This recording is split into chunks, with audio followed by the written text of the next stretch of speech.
Good morning.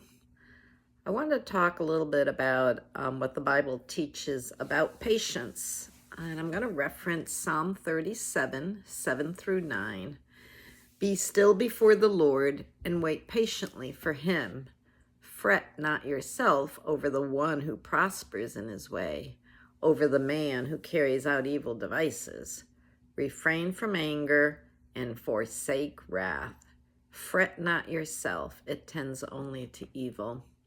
Sometimes we can be impatient, and when we look around and we compare our situations to others, it feels like others may be getting away with things and you're trying to stay on that narrow path.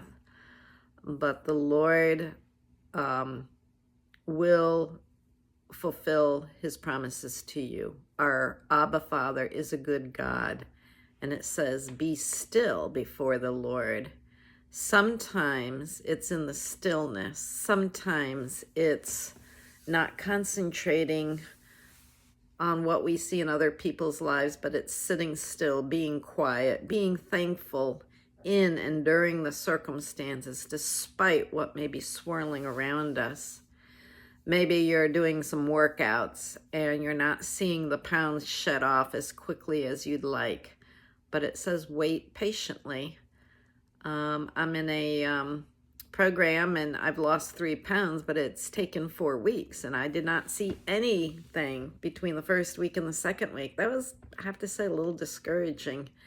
But I kept telling myself, okay, I maybe not be losing fat, but I'm gaining muscle. Therefore, that's why my weight is evened out. And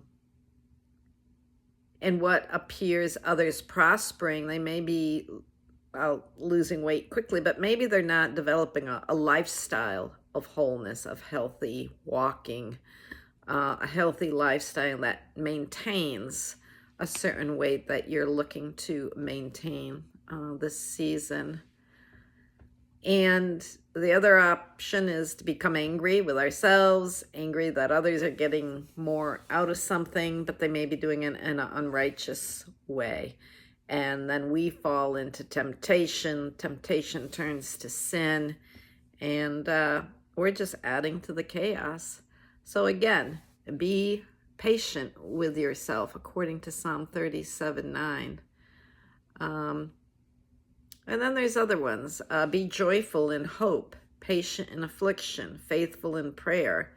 Let us not become weary in doing good, for at the proper time we will reap a harvest if we do not give up. But if we hope for what we do not yet have, we wait for it patiently.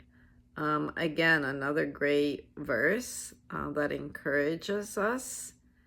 And if we think about what is patience, it's basically the ability to endure difficult situations or individuals without giving in to anger, without giving up hope. And when we have Christ in us, there's always hope, because God continues extending patience to us, maybe our shortcomings, our temptations, and he's very merciful. His mercies are new every morning. We can show others the same kind of patience when they disappoint us, just as God has extended patience towards us. And,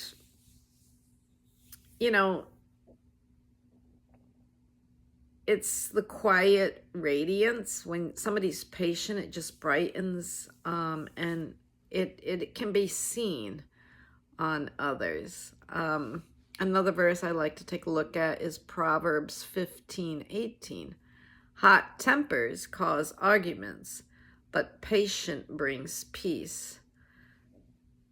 We can add fuel to the fire, and often that's not something that emotionally keeps us our atmosphere can get disrupted. We don't need to add fuel to the fire. The fruit of patience, it's something that has its own rewards. It can personally transform us. And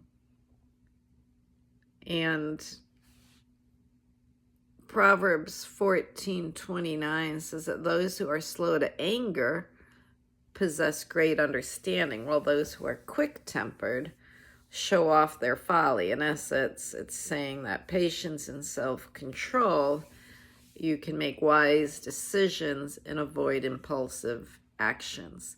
So, whatever you're requiring patience in, whether it's weight loss, whether it's getting in shape, whether it's your interactions with another individual, waiting for a pay raise where your employer is acknowledging your hard work, be patient, speak up, but he who is slow to anger has great understanding.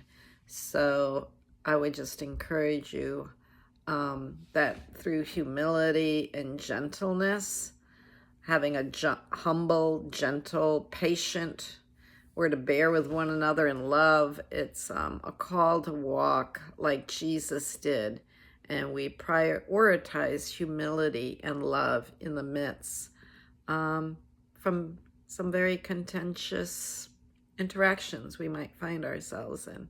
There's great reward as we lean into Jesus.